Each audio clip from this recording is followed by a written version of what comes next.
Mamuda residents protest over demolition of houses.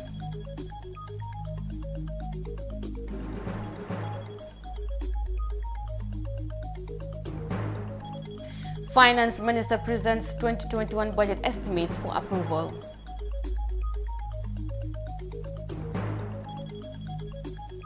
UN elects 5 new judges for the International Court of Justice. These and more coming on Gambia 24.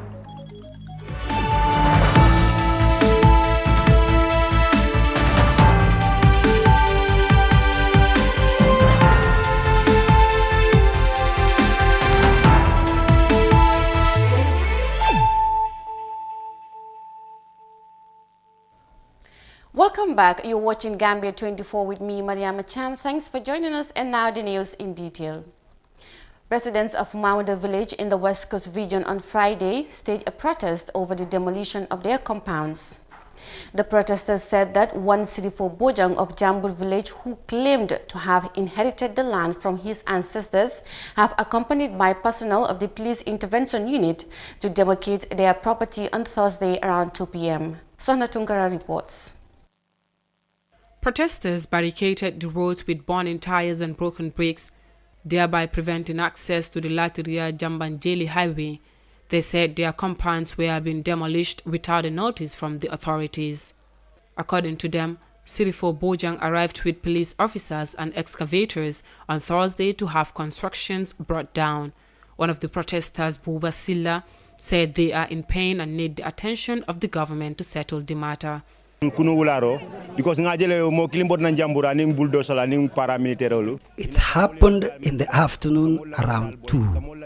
A guy came from Jambur with some PIU officers and demolished our places. Our fences were brought down and even some houses. We were not even given any genuine reason to back their act. We want the government to know that we are saddened by such action. We want the government to clearly tell us if the permit was from them for the demolition or was it irresponsibly carried out. This is the reason why we staged this protest, for our question to be answered. More than 10 buildings were demarcated for demolition in Mamuda village. Residents have been angered by the move.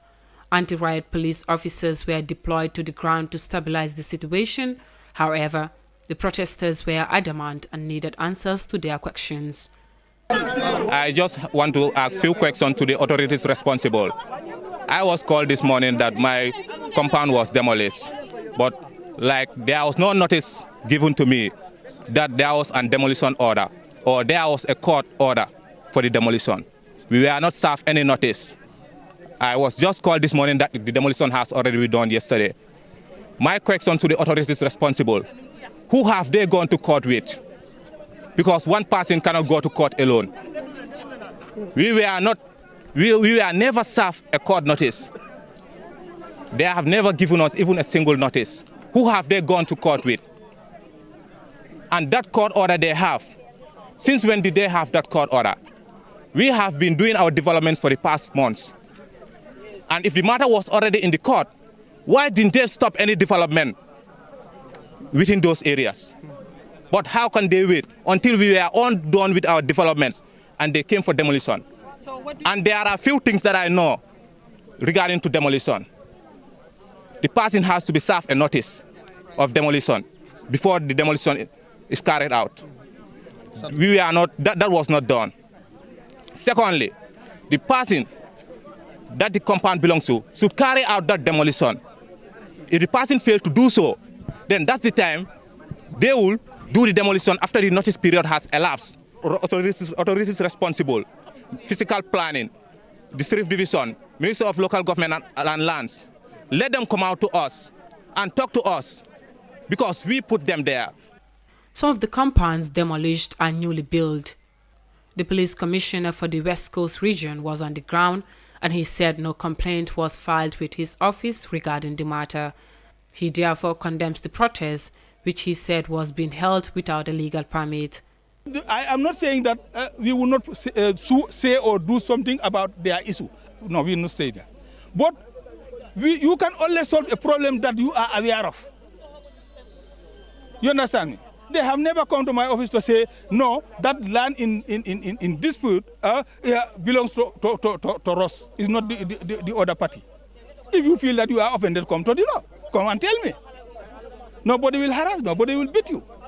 We will say, look and see where the fault lies. Let them see that, yes, there is an infringement. The law has bullied them. Fine, let them understand it in that way. But let them come to the police commissioner to say, look, commissioner, we are crying and you are the head here. We have a big problem. Commissioner, come to our aid.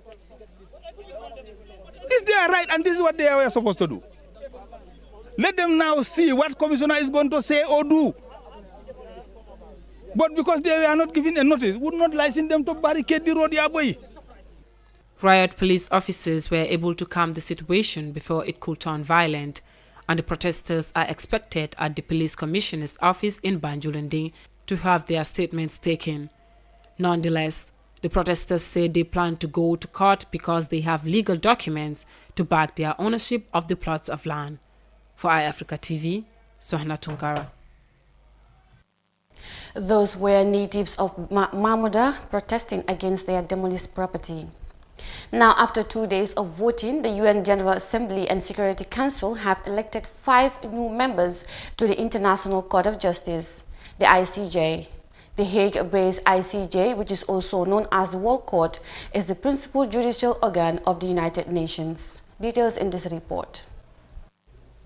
This announcement was made by the General Assembly President Volkan Bozkır after receiving a letter from the President of the Security Council, the permanent representative of St. Vincent, among others.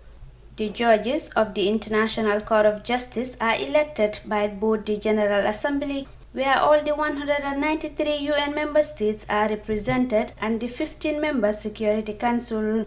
While announcing the newly elected judges, the General Assembly President said the voting has taken place independently.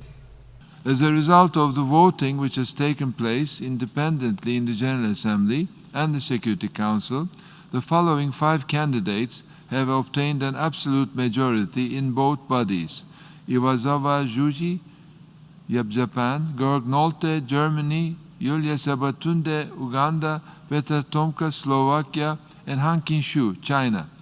They are therefore duly elected members of the International Court of Justice to serve for a 9-year term commencing 6th of February 2021.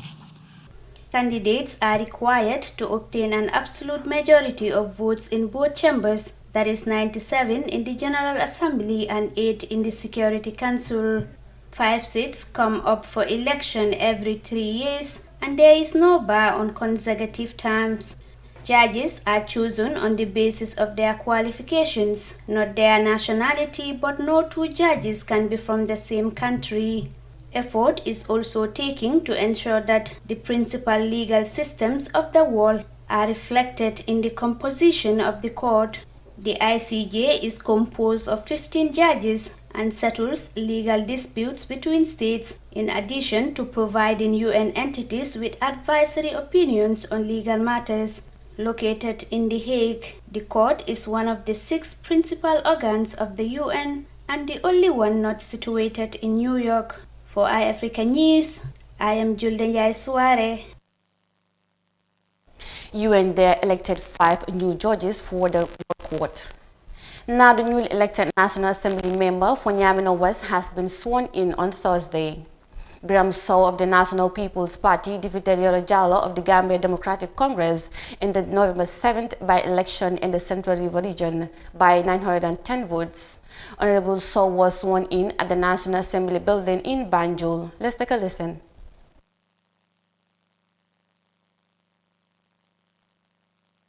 Well, we are sorry for that. Now, that swearing in by Biram Sow will take us to a first commercial break. We'll be right back.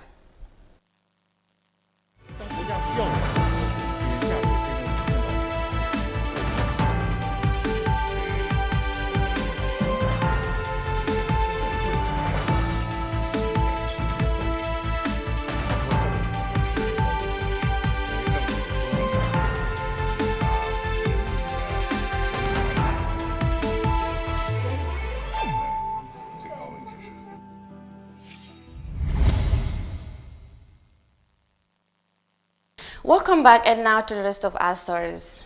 The Finance Minister Mamuda on Thursday presented to lawmakers in Banjul a motion for the approval of the estimated revenue and expenditure for the fiscal year 2021.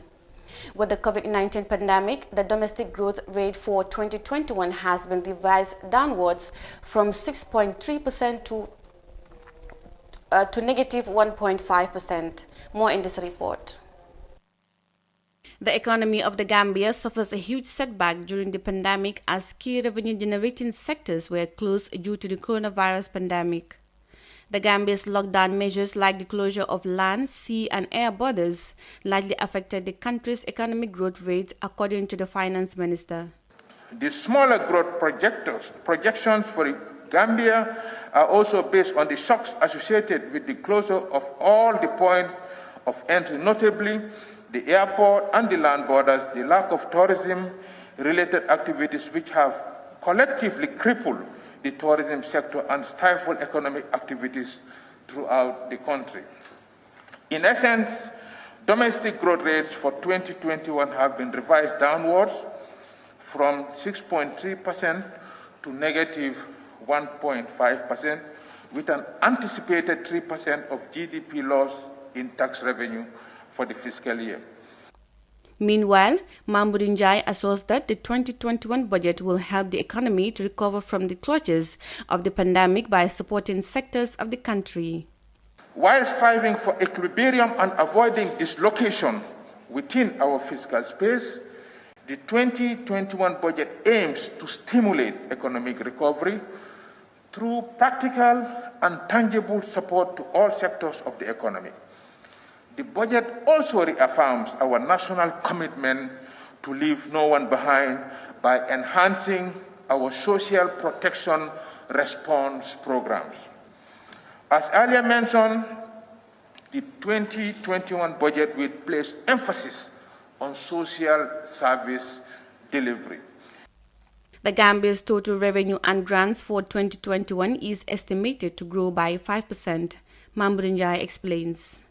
Honorable Speaker, total revenues and grants in 2021 is projected to reach $25.76 billion, that is equivalent to $498.3 million, which represents a minimal growth of 5% over the 2021 figure of $24.4 billion, that's equivalent to $471.9 million. This increment is mainly attributed to project grants projected to come from our development partners, which is expected to reach $8.8 billion, that's equivalent to $170.2 million.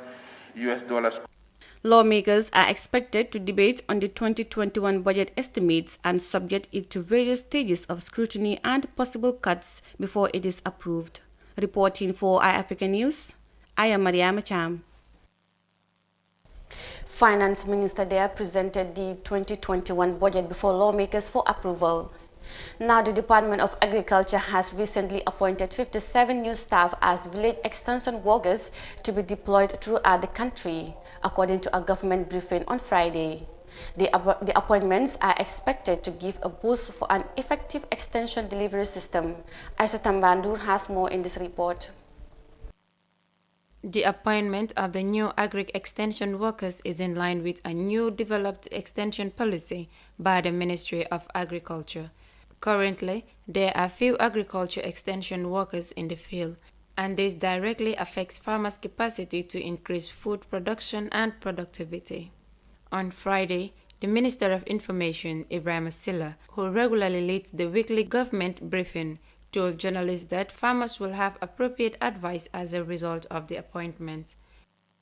This move is to reduce the farmer extension worker ratio so that smallholder farmers would have close interactions with agricultural field extension workers for appropriate advice and support to improve agriculture in the Gambia. According to Silla, the lack of agriculture extension workers in the Gambia has affected farmers' capacity to increase food production and productivity. The field officers receive training ahead of their development in rural areas. Before their deployment in the field, the appointed extension workers underwent 3 induction training to prepare them in the areas of code of conduct, general orders, and civil service process and procedures of the Gambia. In another development, the Department of Water Resources, with financial support from ECOWAS, has established the National Framework of Climate Services. It is meant to provide accurate and timely information on seasonal weather and long-term climate prediction to local farmers, rural communities, business and policy makers. 40 Gambians have received postgraduate diploma level training from the University of the Gambia to enhance the implementation of the National Framework of Climate Services. Reporting for iAfrican News, I am Aissatou Tambandour. That story by Aissatou Tambandour on the celebration of the that story by Aissatou Tambandour on the appointment of extension workers by the Ministry of Agriculture will take us to the end of Gambia 24. Join us for more news on Africa.tv. I was your presenter, Mariama Cham. Thanks for listening and have a good night.